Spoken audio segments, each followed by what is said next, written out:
Tank Brigade Yiftah diduga salah sasaran. 2 tentara cadangan Zionis dilaporkan tewas ditembak rekannya sendiri di Gaza Tengah.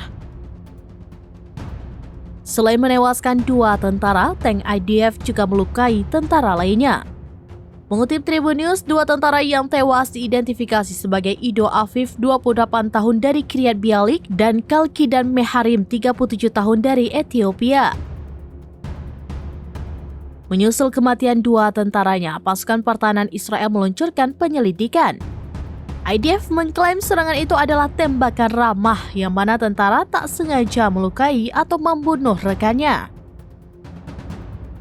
Jelang penembakan mematikan itu, 1 detasmen pasukan IDF telah disergap oleh Hamas. Dalam baku tembak berikutnya, sebuah tank Israel melepaskan tembakan ke area yang telah ditetapkan sebagai area terlarang oleh komandan IDF. Tembakan tersebut menghantam bangunan di mana pasukan Israel lainnya sedang berlindung. Tentara Israel yang mengoperasikan tank menembak mereka meskipun keduanya berada di luar batas yang ditentukan.